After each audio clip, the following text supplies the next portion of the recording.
Ladies and gentlemen, Dr. Lavora Williams. Good evening, National Baptist Convention USA, Inc. Welcome to this evening's NBC USA Hope Health Webinar, Temple Care Matters.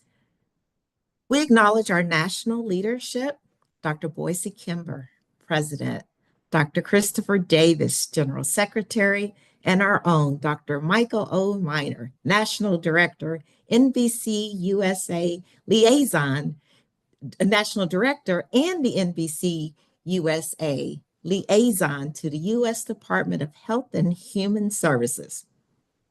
In this evening's Temple Care Matters webinar, we will share about November's suggested health observances, which are Pancreatic Cancer Awareness Month, National Alzheimer's Disease Awareness Month, and National Caregiver Month, American Cancer Society Great American Smokeout, which is November the 21st, and Pancreatic Cancer Purple Light Sunday, which is this Sunday, November 17th. We'll also share a little bit about our Sisters Against Breast Cancer initiative. This webinar is part of our continuing series of First Tuesday Temple Care Matters webinars. In each session, we delve deeper into the 7 pillars of Temple Care Matters. Now, this month, we will see lots of blue and purple as we observe Diabetes Awareness Month, Pancreatic Cancer Awareness Month, again, National Alzheimer's Disease Awareness, and National Caregiver Month, and the American Cancer Society Great American Smokeout. Now, we direct you to email us at info@hopenbc.com for links to helpful resources that we have for your church's observances. As I mentioned, November is American Diabetes Month. It's our chance to show the world what life with diabetes is really like and provide ways to manage it. Every year, our community comes together to ring the alarm on the diabetes epidemic. For the millions of us who are at risk for it, it's time to get educated, find resources, and make sure all those around us are aware of their risks too. And for the millions of us living with diabetes, it's a chance to tell our stories and awaken the world. Until we find a cure, we will find each other and we will lift each other up. Now it's time for our triple demic update. As cases of new COVID-19 variant tick upward across the United States, the federal government again is offering Americans free, I said, at home COVID-19 test kits. Individuals and households can order 4 test kits. You can scan the QR code on the screen to place your order through the U.S. Postal Service. And once an order is placed, the U.S. Postal Service ships the kit right to your home. The over-the-counter kit detects COVID-19 variants and can be used through the end of the year, according to the HHS. They're expected to start shipping these as soon as possible and are intended to help provide home testing options ahead of the holiday season when family starts to travel and come together for Thanksgiving, Christmas, and other celebrations. This program website encourages people to check the test expiration dates against the FDA's updated guidance on test shelf life. Some test kits that have expiration dates printed on them that are in the past may in fact still deliver accurate results.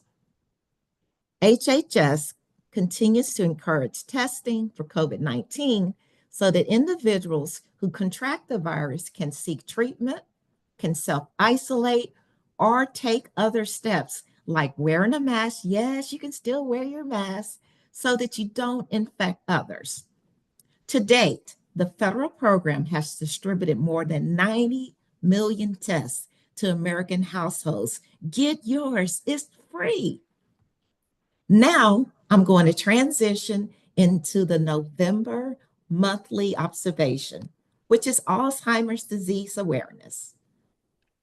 Tonight, we have one guest panelist, Dr. Allison K. Holt.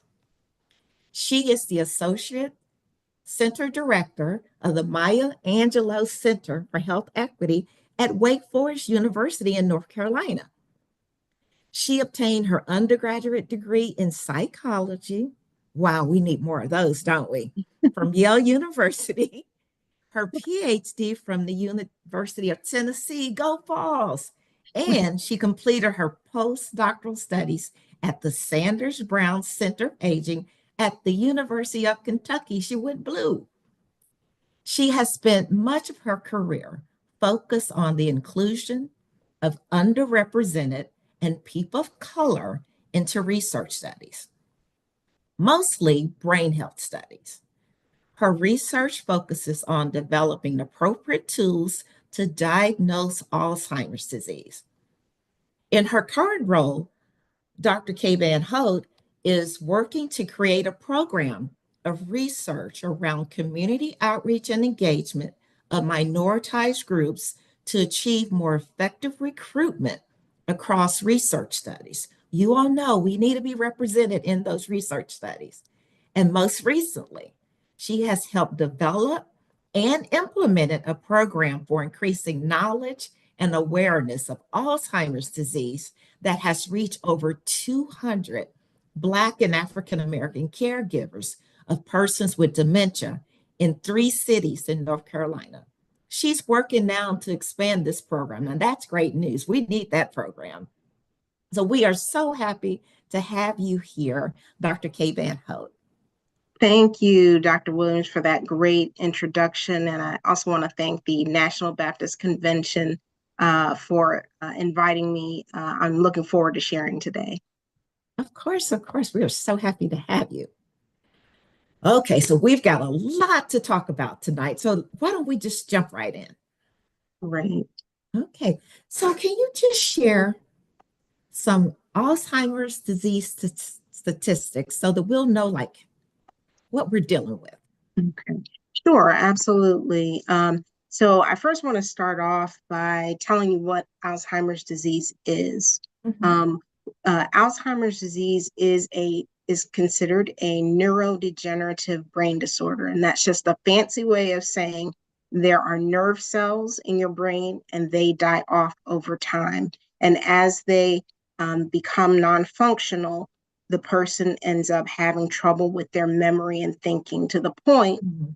where they have trouble making new memories. So you'll kind of notice maybe someone with Alzheimer's, maybe they can remember things from their childhood or remember things from years and years ago, but they can't remember what they did just a few minutes ago. It's because they can't make new memories because the parts of their brain that make new memories is no longer working Oh, properly. wow. And so over time, uh, our brain is responsible for every action that we do. So over time, that person ends up not being able to really function in their daily life. Mhm. In terms of some statistics, there are nearly 7 million Americans living with Alzheimer's disease, and that number is expected to rise to almost double to 13 million by the year Oh, wow. 2050. Oh, And my. yeah, and a few other things. It affects women more than men, and older Black Americans are about twice as likely to develop Alzheimer's as compared to our white counterparts. Oh, wow.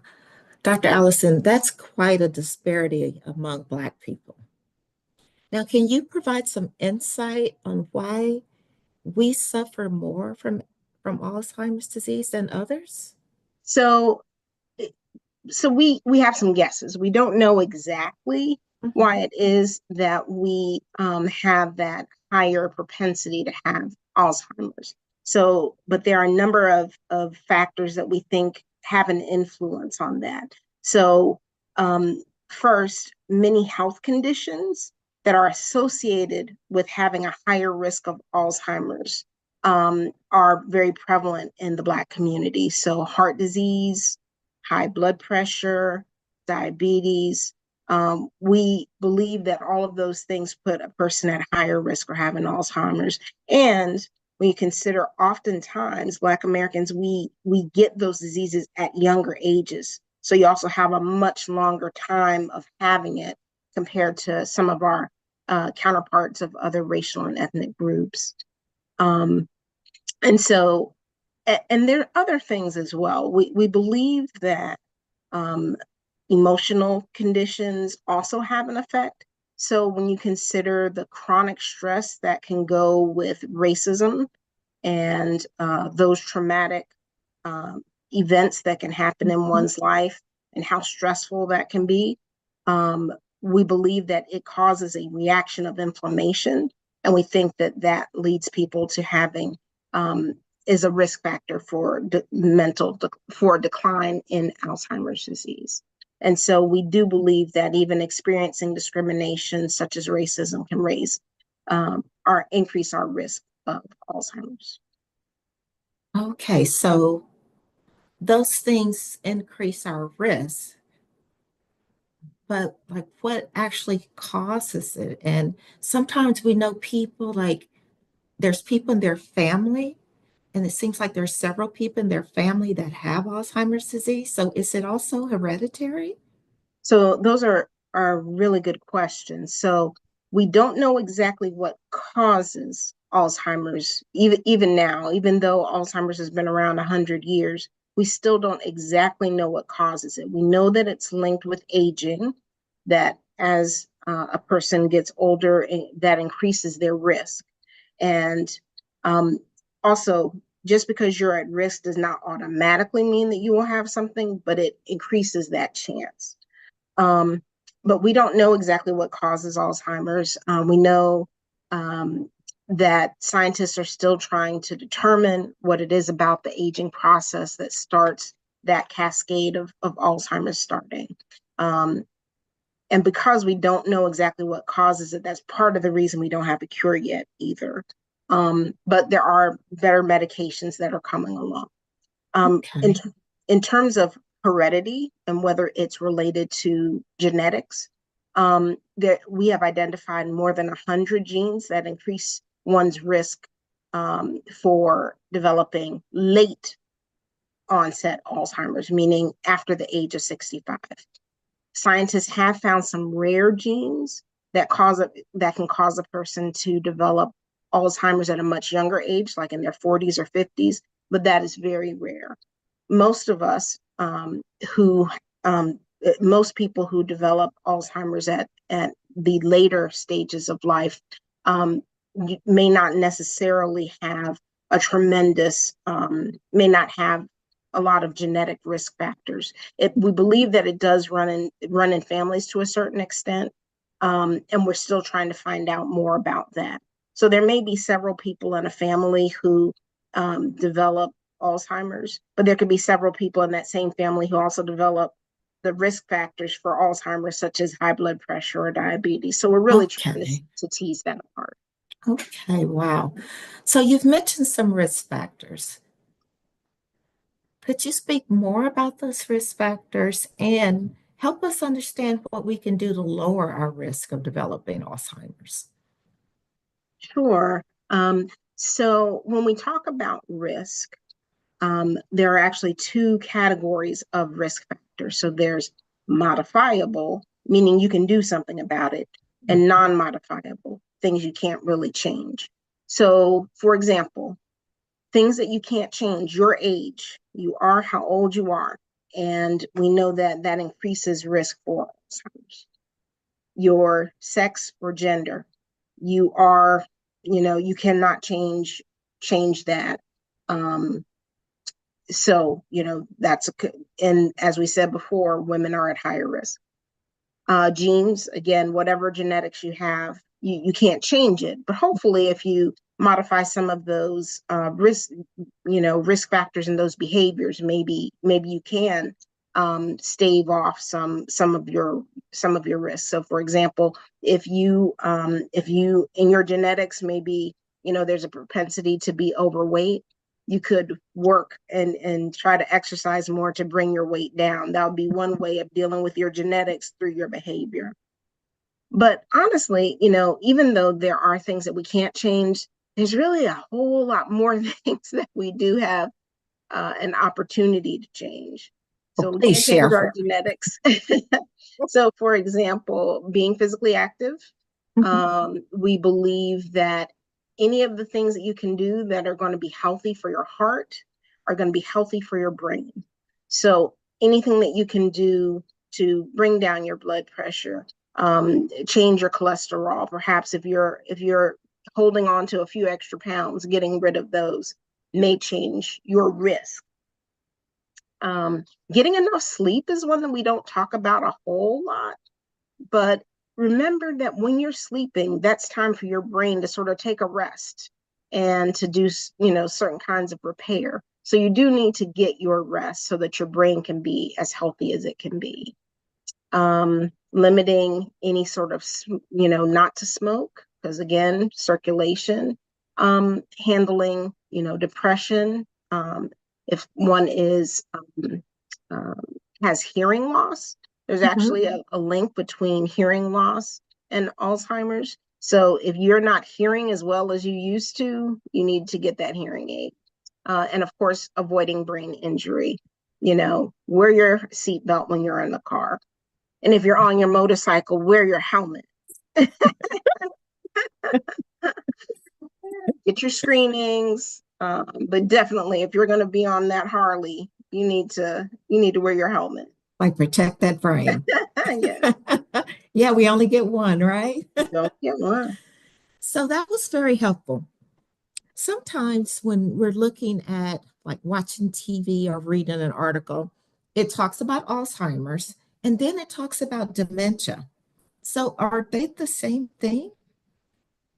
We get that question all the time, and it is a great question because people may not know some of the differences. So dementia, the term dementia, just means memory loss. It's a memory loss syndrome. Alzheimer's just happens to be one cause for memory loss. So while they're Okay. all dementias have memory loss as part of them, they're not all dementias are Alzheimer's type. So, Oh, for example, there can be cardiovascular related dementia. There's another form of dementia that is related to Parkinson's disease that can come from the results from that disease as well. And there's another one that's much more rare called frontotemporal dementia that affects the frontal and temporal regions of the brain, which end up with a lot of behavioral symptoms and judgment issues that come with that form of dementia. okay. Wow, that's a lot to take in.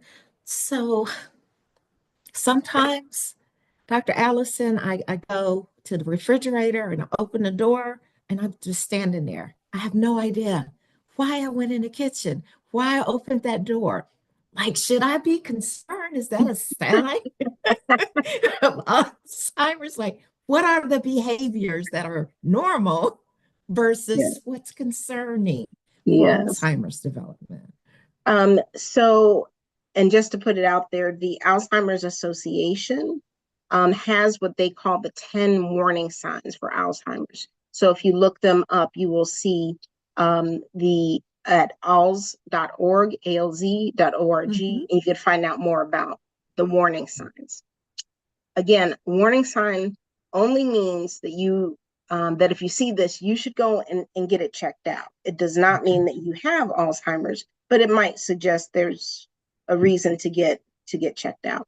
So if you have a memory loss or memory lapses, it's only concerning if it really disrupts your life, like you decide to retire because you can't keep up with things at work because of your memory. Or if you have trouble planning, like, oh, I used to be a whiz at planning things, and now it takes, a lot more, time to plan the same things, or you're not as, you know, or it hasn't been as effective, that you're not able to get through things the way that you used to. It takes you longer to do things. You have trouble following a story or a conversation. So you're watching something on TV and you can't really follow it through. Mm. Um, Losing an object and being unable to retrace your steps to find it. We all lose our stuff, my Mhm. keys, my glasses, and lose stuff all the time. But being able to say, wait a second, the last time I had that was in the car. Let me go back to the car and see if that's where it is. A person who truly has Alzheimer's has trouble doing that. Um, Poor judgment. And that's one that we really want to keep an eye on with people. You have somebody who used to be really, really fastidious about Mhm. their paying their bills, and now a bill is going unpaid, or they start getting scammed by scammers. They really are vulnerable to that. Um, and we really have to watch out for our elders. And the last one I'll mention, not I didn't go over all of them, but the last one I'll mention is mood and personality changes. Sometimes those can be really the first signs before even people recognize that there might be a memory issue.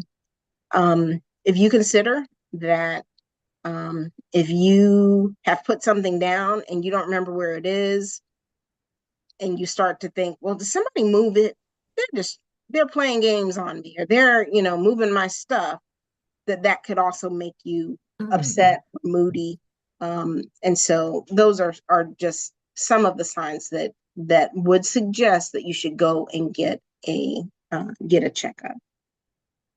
Oh, okay. But that was very helpful. I had one out of the 10, so I guess I'm okay, Dr. Allison. I'm okay. Yeah.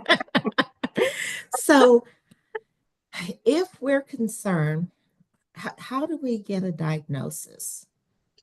So the first place to start is really with your primary care physician. Why do you start at primary care? Because that physician should know a little bit about everything you have going. They should know who all your specialists are. They should know all of your conditions, and they can review your complete history and determine whether you might need a referral for going to get a neurologic exam, or should you go and get some additional assessment. But they would be able to rule out certain things. For example, if your blood sugar, let's say, was just sky high, that wouldn't be the perfect time to test you for Alzheimer's, because you're not, all of your numbers aren't in place.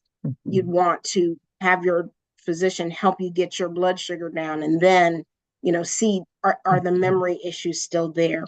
There can be vitamin deficiencies that can lead people to look like they're having memory problems. You get those vitamins in them and bring them back up to the right level, and the memory issues go away. So you want to start at primary care and have them refer you to additional specialists as needed. Okay. Well, what kind of tests will they do? So it could be any number of tests. So sometimes it is testing your memory and thinking. So that can be, and it'll seem like maybe like games and puzzles. So they'll ask you to remember things or to draw things. And each of those kinds of tests is trying to see how a certain part of your brain is functioning. They may have some imaging that they may take and see if there's any changes in your brain that they can detect. It may also be doing things like having you, test your walking, or test your reflexes and other things. So it can be any number of tests that are done to help determine a diagnosis. Alzheimer's is really considered a disease of rule out, and what that means is we got to rule out everything else. We got to make sure you're not depressed, make sure that you're not dealing with any out of whack blood sugar, blood pressure, anything like that. And then if the memory problems are still there, even though they've tried to solve everything else, it may suggest that you have Alzheimer's. Okay. So sometimes I hear people say, well, I'm having these difficulties with my thought process, and I'm not going to go get it checked out because, what are they going to do? There's nothing they can do. So, but is that accurate? Because I've been seeing on TV that if you're having these memory lapse, that you should go to Yeah. get checked. Are there treatments that work? So that is what's really encouraging, is that nowadays there are different treatments. So in the past, and still these treatments are still used. Most of the treatments like Namenda, Aricept, you may have heard of, Exelon, those medications helped. Those were medications, and they helped with a lot with behaviors. And so, and even then, you still want those benefits, but they work. Yes. But any medication is going to work better at an earlier stage when there are more brain cells for that medication to work on. And so that's one reason, is that any medication is going to work better if you're not in more advanced disease. There's also the benefit of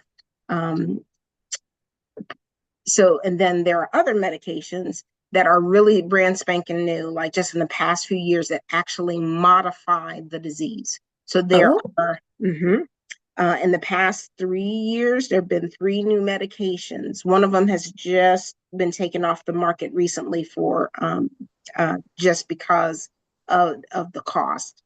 But these medications, people can get them by infusion, and they actually remove some of the plaques in the brain. So there are these little structures that have proteins that cause the brain cells to start to die. And so these new medications now can remove some of that. The thing is that in order to be eligible to be given that medication, you have to be either in a very early stage of Alzheimer's. They do not give it to people who are in moderate or later stages. Oh, okay. So that speaks to a benefit of being diagnosed early. Could you speak more about the benefits of early diagnosis? Absolutely. you have more time to plan for the future.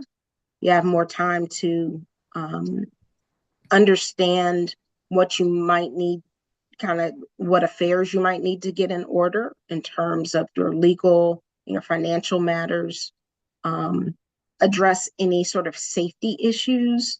If the house, sometimes as people, get older and when they have Alzheimer's, there may have to be changes to the home to make sure that they are safe. And then there's also the opportunity to develop, your social network to help you, help you and your loved one manage the disease.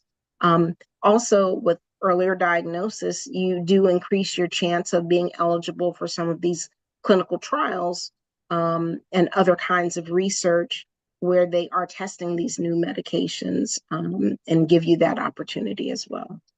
Well, that is a great segue into my next question.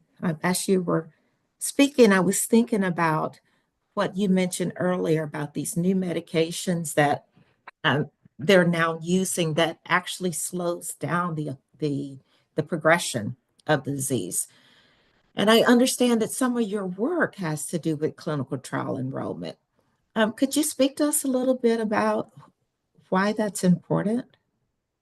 So, clinical trials are really the main way that researchers determine if a treatment or a prevention or a new drug or a medical device is safe and effective.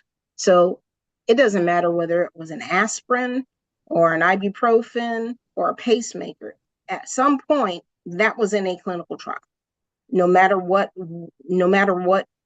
kind of thing it is. It may be commonplace now, but at one point, even things that are common had to undergo clinical trial uh, review. A clinical trial doesn't always have to involve medication. So it could test a way of diagnosing a disease or understanding symptoms of a disease. Or it might be about improving quality of life for people or caregivers. So there are all different kinds of research that can happen. And clinical trials have really moved our treatment options forward in Alzheimer's. We now have treatments that were not available just a few years ago. But one thing to keep in mind is that doctors and researchers don't know as much about Alzheimer's in Black people. And that's because we haven't been studied in research as much. So that means what's known about Alzheimer's, what's known about risk factors, including genetics, lifestyle, and health conditions, mostly comes from studies of white people. And so experts have been applying, and assuming that what has worked in our white counterparts applies to other groups, but they don't actually know for sure what drives this increased risk in Black people and what the differences might be. So more study, including of us, is definitely needed. And it's really likely that we may have different risk, more risk. So we really need to be engaged. The researchers really need to engage us in research more. So, with clinical trials, how much are Black people participating? Like what percentage? So for overall, if you look at most Alzheimer's trials, so for example, the medications that I was telling you were disease modifying, so that's cutting edge stuff. I mean, that's really new stuff. African Americans made up 2% of Oh the trial my. participants.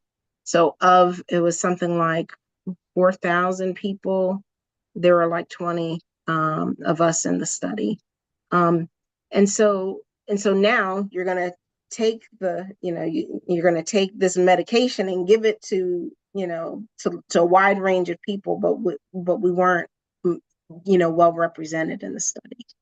Other studies or other types of studies, we typically make up 4 to 5% of a lot of different trials, but that particular one stands out to me because I've looked at it pretty closely, and I was really dismayed by how little representation there was of us in that study. So they need to know more about us, so that these treatments can work as well for us as for anybody else. Absolutely. Especially based on the numbers you gave us in the beginning of how badly it's affecting Black people compared to others, that we should be a part of those trials. That's certainly something for us to consider, especially as people of God. We are for helping ourselves and helping others. So Mm-hmm. our participation in a clinical trial can help our loved one in the future. Right. Wow. So we've shared a lot. So as we start thinking about closing, can you share some resources for caregivers? Sure. There are a number of resources out there that you know go and check on, go to the internet and look for information. So one I want to point out is the National Institute on Aging. And one of the reasons I really like their website is that they have something that is called ADEAR, ADEAR Center. And that stands for the Alzheimer's Disease Education and Referral Center. And what you can do is when you go on that website, you can print all kinds of pamphlets, information. You can even order them, and they will send you hard copies, paper copies of different information about all kinds of Alzheimer's risk factors, anything you like. So I think they're a great resource. As I had mentioned before, the Alzheimer's Association, you definitely want to avail yourself of them. Um, the Center for Disease Control has a lot of information on Alzheimer's. Your local Department of Social Services, so that will be in your area, and the Area Agency on Aging in your area. And they often help seniors identify services in their area. And each one may differ slightly, so you have to look for the one in your region. And then I also have to put in a plug for my own center, the Maya Angelou Center for Health Equity at Wake Forest University School of Medicine. We have information on our website about research in the genetics of Alzheimer's disease in African Americans, and we are, certainly always looking for participants, but also just if you need information, if there's any information we can help you with, we're more than happy to make that connection. Thank you so much for that. As caregivers of individuals with Alzheimer's disease, it can be a cross to bear. So just having those resources and knowing that there's help to support is so very important. So as we begin to end, I wonder if there's anything else that you would just like to add or share with us tonight. Sure. Thank you for the opportunity to talk with you. Um, so a few things I think would be some good takeaways. One, reduce your risk. You may not be able to do anything about the non-modifiable risk factors, but the things you can do something about, Mhm. do it. Reduce your risk, you know, as much as you can. Join a study if you're so inclined, or find out more information about studies. Join a study. And if you're concerned about your memory, or you're concerned that you're having changes, go and see your doctor. Thank you for that. Thank you. So we're going to take question and answers later on in the session tonight. But thank you again, Dr. K. Van Hout, for that wonderful information. Now, Thank you for the tonight, we have a special guest this evening from the Alzheimer's Association, and he's going to provide some special greetings.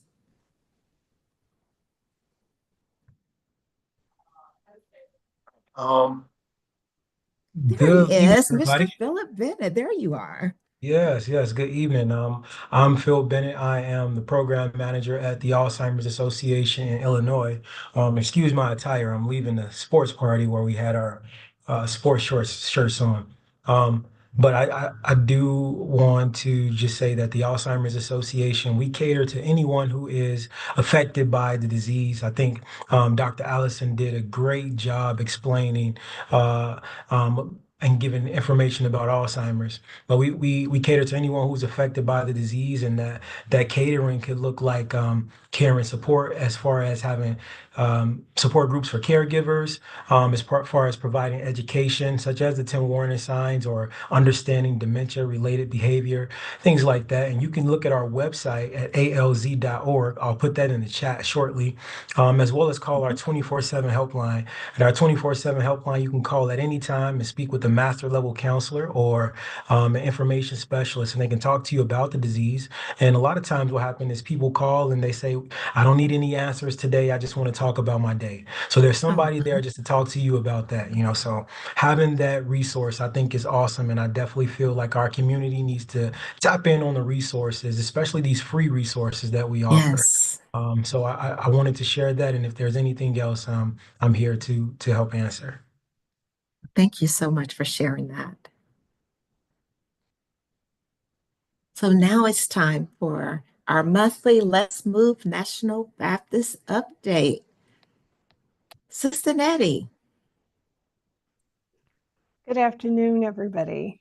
And thank you so much to both of our speakers for that very informative sharing about Alzheimer's. It's always great to get information and to have information with calls to action and resources and things that we can do to help.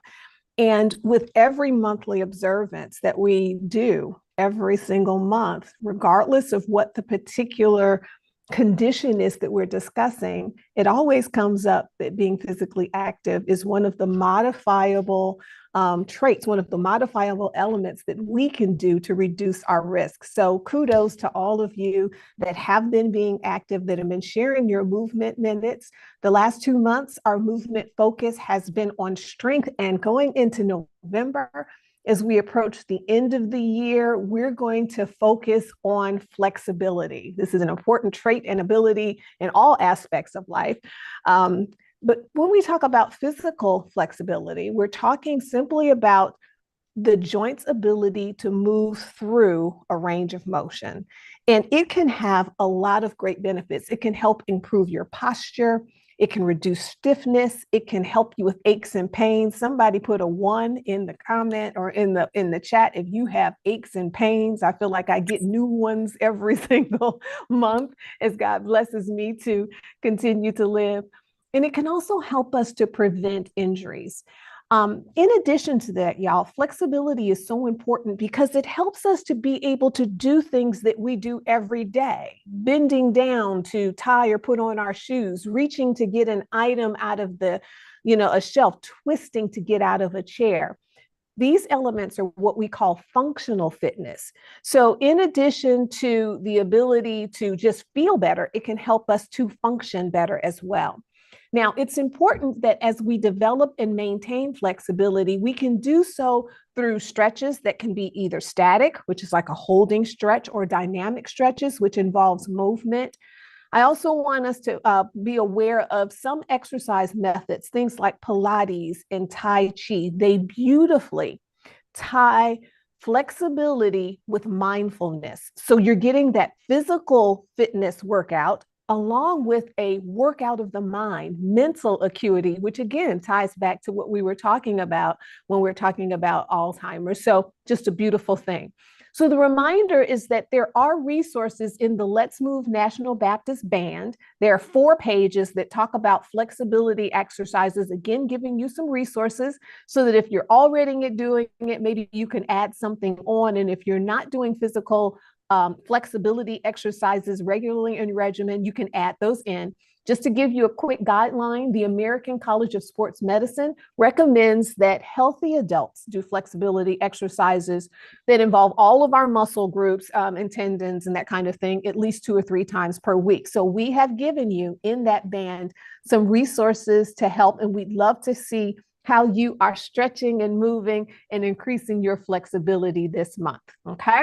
Now, speaking of in that band, please do remember to track your movement minutes. I think there's another slide that has that on there. That resource is in the band. It's always there where you can track your minutes. If you want a paper tracker, if you don't have like a watch or some other type of electronic way of tracking your movement, you can track it using one of those trackers that we have. Just download it and keep record. It's really great to be able to look over and see your progress or see how you're moving and how it relates to what's going on in your life and in your wellness. And then make sure that you report that. And then the last thing really quickly in our monthly update is we had such a great response in doing this prior. We're going to continue on with our wellness questions answered. So again, if you could benefit from some one-on-one time, it's not a group call. This is a one-on-one session where you can get your specific wellness goals. We can talk it through. You can ask questions. It's very specific and targeted and designed just for you. If you could benefit of that, we do have 11 spots this month coming up that are going to be held on the 15th or the 21st. You just go to that particular link, complete an application. The spots do fill up very quickly. And I mean, it's great information customized for you, and the cost is free $99. So these are free sessions. If you want to take advantage, please do check that link. And if you get one of those, I look forward to talking to you directly. So that's all. We're focusing on flexibility. Keep moving for your health. Take care. Bye-bye.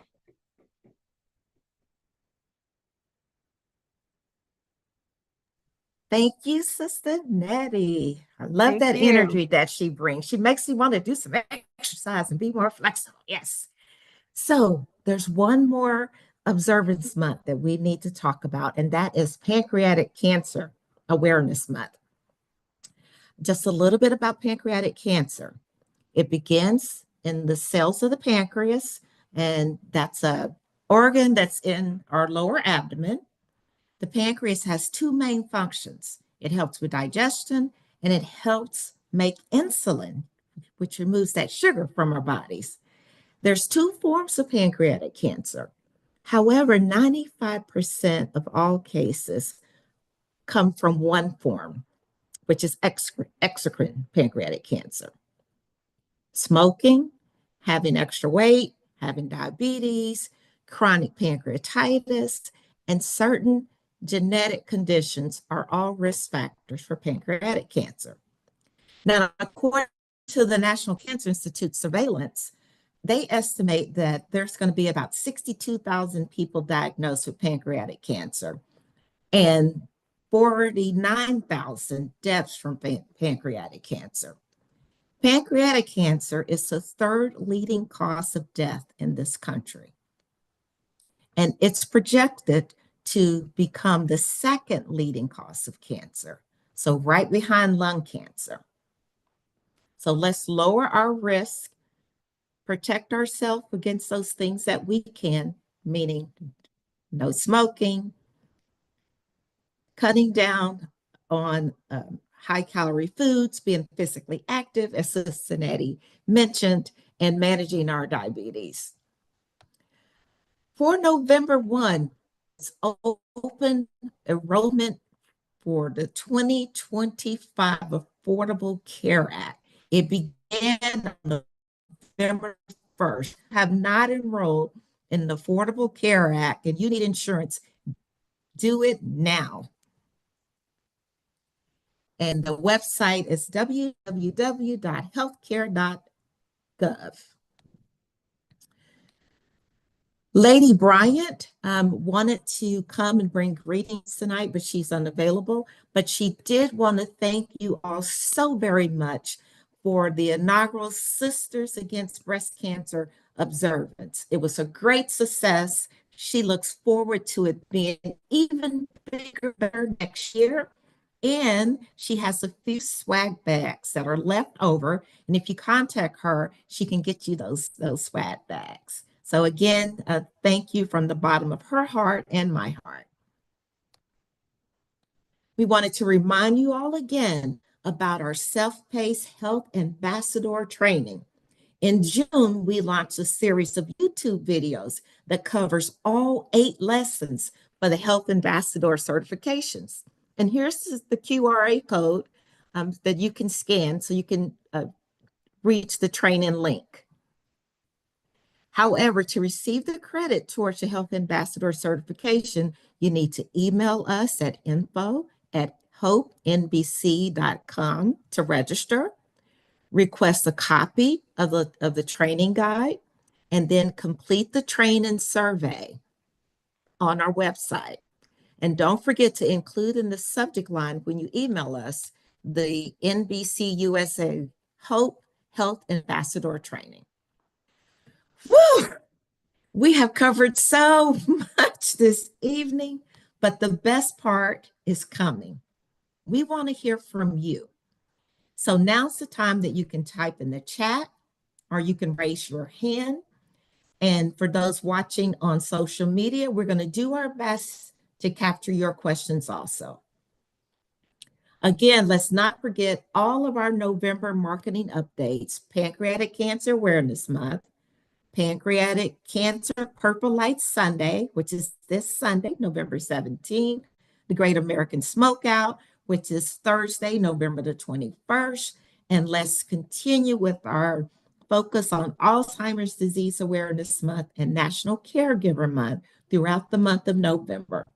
You can download this entire list of the annual health observances from our website. Again, it's www.hopenbc.com. And you can find more information about all of the great things that's happening at the National Baptist Center USA, HOPE, on the webpage. There are some upcoming events. The Sunday School Publishing Board's Educational Conference is in Nashville. That's December 1st through the 3rd. And the Midwinter Board Meeting is going to be in Birmingham, January 13th through the 17th, 2025. If you need more information about those, feel free to email us at info@hopenbc.com. Don't forget that our next TempleCare Matters webinar is going to be on December 10th, which is 1 week later than usual because of the conference, right? Also upcoming is National Drunk and Drug Driving for 3D Prevention Month. World AIDS Day is December the 1st, and National Influenza Vaccination Week is December 1 through 7. Now, I hope y'all got your vaccine already, but if not, it's coming December 1 through 7. It's Influenza Vaccination Week. You can join us on social media and on the web.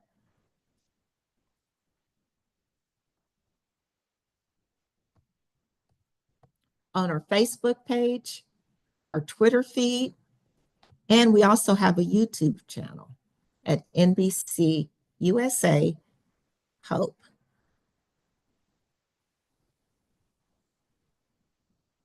And if you would like to enroll in the health ministry training in person or self-paced, email us at info@hope.com or call 901-603-0762.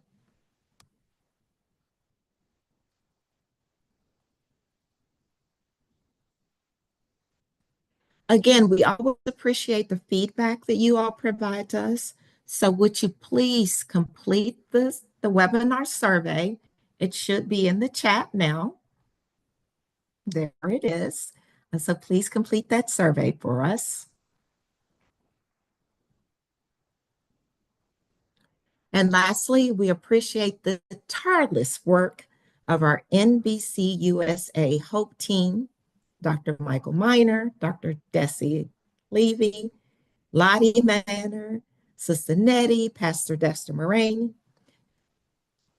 Ella McKnight Hill, Dr. Felicia Washington, Minister Geraldine Moore, Loretta Miller, myself, Dr. Lavora Williams, Bettina Campbell, Dr. Marion Talley, and Thomas Duke Robinson. And we couldn't do any of this without our 7 regional coordinators.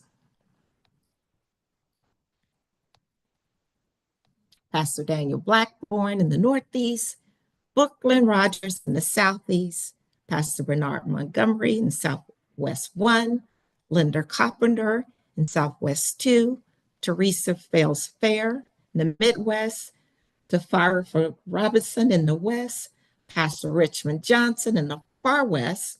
And to connect with your regional coordinator, again, just email us at info@hopenbc.com. We know that some of you have additional questions or comments, so we'll formally close this evening's webinar in just a few moments, and I'm going to check the chat to see All right, we have quite a few questions, so if we're there gonna, are questions. yeah, I got a ton of them on social media. So Okay. we bring it to, and I say I got about 7 or 8. Going to bring Dr. Allison back. There she is. We'll bring everybody up because there's one for Sister Nettie. Perfect. All right. Okay. I guess I can read them all for you. It says, where can I find financial help for people with Alzheimer's disease or their caregivers? So I don't know exactly the situation, but we usually would start with the your local Department of Social Services, as well as potentially the Area Agency on Aging. Those would be kind of the 2 places I would say to start with. I find that in a lot of areas, the social services kind of have everything from elder care services to things with that help with caregivers. I think also getting advice about how to move forward too would be important in terms of planning, financially planning, and making sure that you have as much insurance coverage as you can get. I know that earlier it had been mentioned about the I'm calling it Obamacare. Obamacare. Affordable Care Act. The Affordable Care Act. I think it was all the election stuff. It was all Obamacare.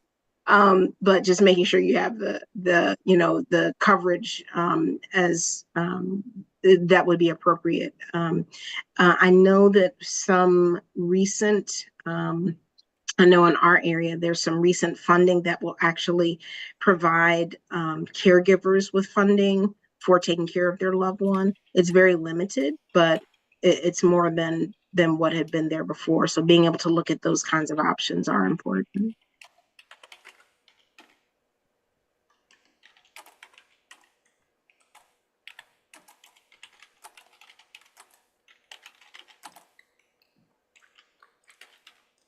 Dr. Lavora, I defer to you for those on the chat, and I'll put them on social media so Okay. you can. Mhm.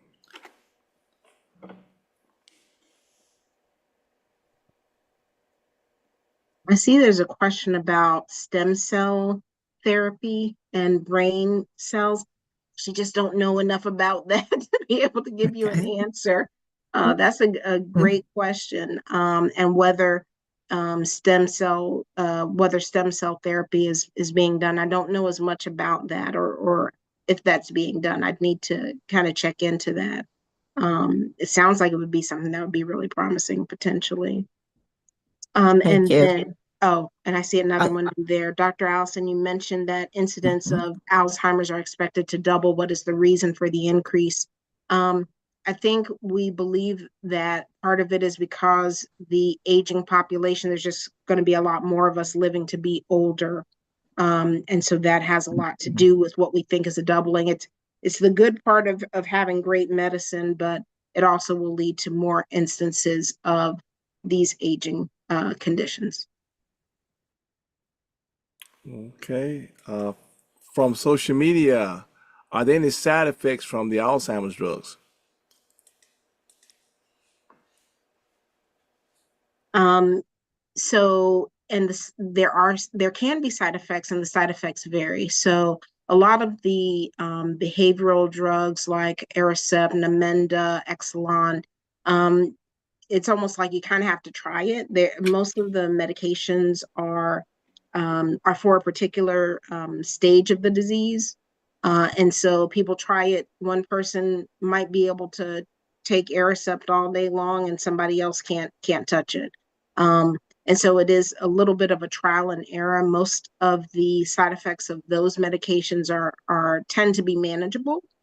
With the new medications that are by infusion that actually remove the plaques from the brain, the side effects for those can be more serious and more significant because they're going into the bloodstream and going to the brain and trying to cross the blood-brain barrier. And so some of those side effects can be encephalopathy.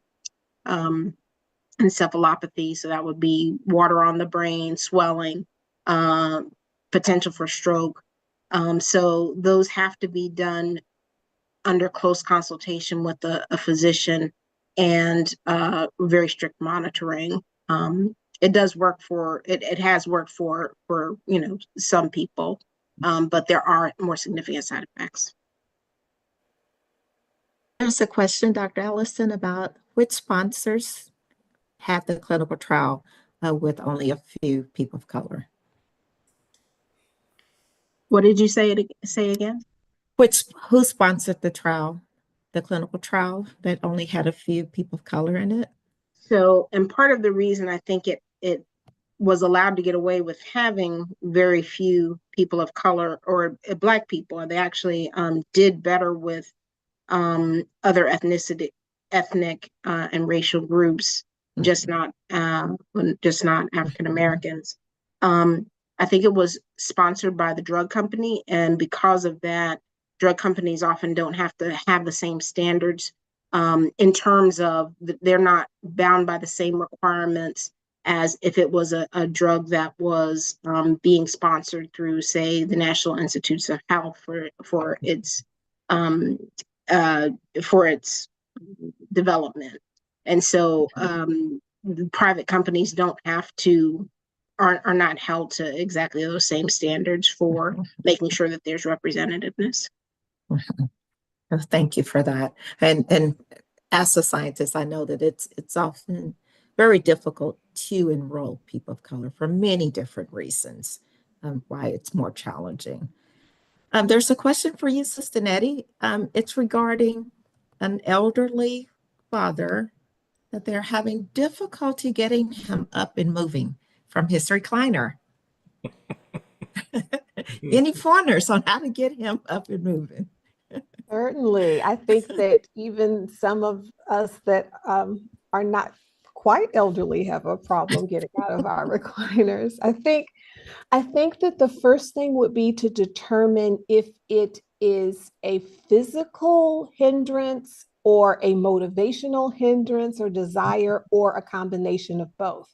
So I think the first thing might be some loving assessment, to try to figure out exactly what some of the reasons. There may be some pain that is associated, something like that is causing him not to want to get up. And in that instance, then my suggestion would be to connect more along the medical aspect, being an advocate with him and part of his health team, maybe looping in some physical therapy or something like that, because when there is pain, that is a stronger hindrance. And this is a hindrance that we want to make sure that we're paying attention to make sure that movement is safe and it's going to then have, efficacy. If it's not necessarily a pain or a physical thing and it's a motivational thing, I think a beautiful thing is community. And community can start with family members, like, hey, let's take a walk with dinner. One of the most impactful things that I think that we can do as a culture, twofold, that can impact our health is if we were to sit down and have meals together as a family. That impacts not only how much we eat, what we eat, and then do some kind of walk or some kind of very simple activity, movement after dinner. That sense of community and sharing and just having it so it's not like you have to just go and exercise. If it's not possible with family, then maybe connect them with community in some of the YMCAs, some of the Council on Aging, the senior citizen centers. They have a lot of elderly classes that are specifically designed for our seasoned, I like to call them seasoned, for our seasoned citizens, our seasoned saints, that can bring that kind of community together and can bring movement to them in a safe and enjoyable way. So first of all, make sure it's not a physical hindrance. And if it's motivational, then you can kind of pull those things together. Hope that helps. It helped me. Thank you, Sister Maddie. Okay, great. So this one is for Brother Bennett and Dr. Allison. It's from social media, and they're thinking about taking a trip with their father who has Alzheimer's. What would make it easier for the two of them? Any tips?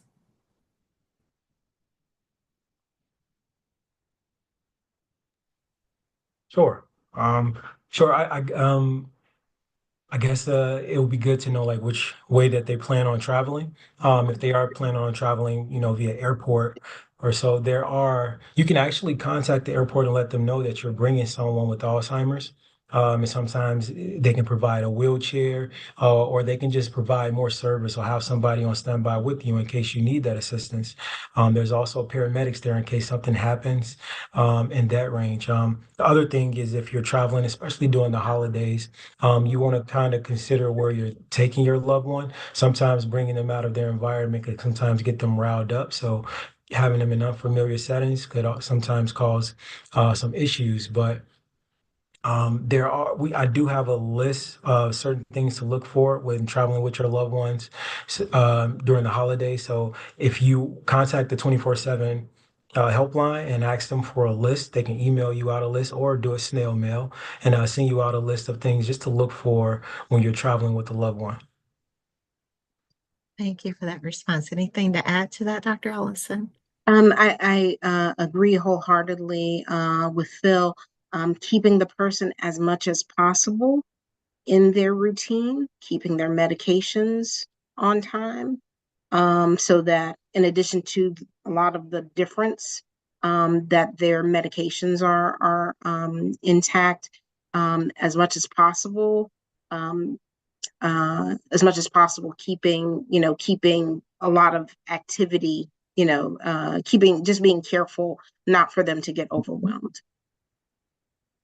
Thank you for that response. There's a question regarding this from social media. Is there anything that can be done to help her mom or his mom preserve what memory that she has left?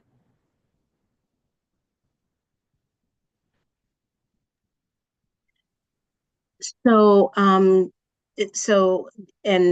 just I don't know where your mom might be in the course of her disease, if she has Alzheimer's. Um, what you would want to do is keep the person as active as possible. So that means both some mental stimulation as well as physically stimulated and active as is possible for them. We there So there are things such as cognitive training, but those are really considered for people who are at very, very early stages. It's supposed to help a little bit. And again, this also goes to medications and making sure that medications are available when they are, at an early stage. Later on, it will probably be more relevant to make sure that they are staying physically healthy so that you're not kind of adding on additional risk and additional health conditions on top of their dementia. I would say to the extent that your loved one can do what they can do, let them do it. Let them continue to, don't take things away from them. And what I mean by that is if they're able to do an activity, support them in doing it and don't take it away, even if it's a little bit hard. Let them kind of struggle with it just a little bit, so that they can continue to do what they can do, and that's good for your mental stimulation as well, keeping them mentally stimulated and active. Um, um, So just not knowing more details than that. Thank you for that. There's a question from social media. They're having trouble getting their loved one to eat. Do you have any pointers to help with that?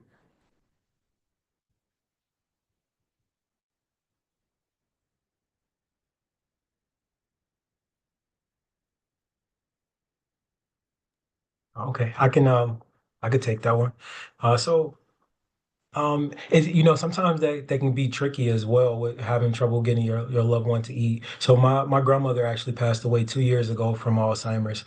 Something that I noticed with her is she went maybe 2 days without eating or drinking, and we ended up taking her to the doctor, and what we found out is that her glands were swollen. So with her glands here being swollen, some thyroid issues was going on, and also she was having some issues with her stomach. So she didn't want to eat because she wasn't able to tell us, hey, I'm having some trouble, and it hurts when I swallow. So it's always best to take someone to the physician to see, what's going on, why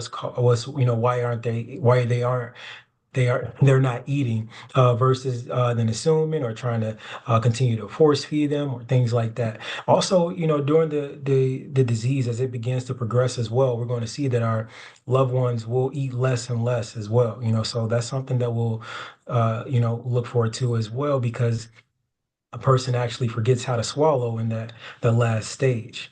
So you'll start to see things like that. So it really would be best to consult the physician and actually find out what's going on. Thank you for that response. Anything to add, Dr. Allison? Um, so I agree with Phil. And then I know we're trying to get good nutrition in them, but let them eat what they can eat and what they want to eat. If it means some ice cream, let them have some ice cream. If that's what they want to eat, let them eat it. If they're getting some calories into their body, um, you know, uh, let them eat what they can eat and encourage them to do that. Thank you for that. Sister Ford offered that she noticed that her loved one prefers soft foods. So perhaps trying that. I'd like to offer, consider only offering small amounts of food at a time, because sometimes when a person doesn't want to eat and you serve them a plate full of food, it can ruin their appetite even more. So just offer small bits of food throughout the day frequently. I believe we answered everything in the chat.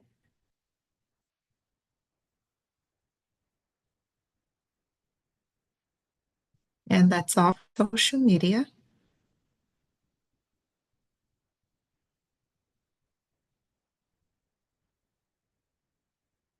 Okay, we can back to you, Dr. LaVore, to wrap up. Okay, well, thank the panelists again. You all were awesome for the insights and the information that you shared tonight. There may be some additional questions or comments. We're going to open the mics for Zoom in a few moments, but we're going to formally close this evening's webinar. Don't forget that the next TempleCare Matters will be on December 10. And family, again, we acknowledge our president, Dr. Boise Kimber, and he reminds us that we are the convention where everyone thrives. This has been a production of the National Baptist Convention, USA, Inc., the nation's largest Black denomination. God bless, God keep you is our prayer always.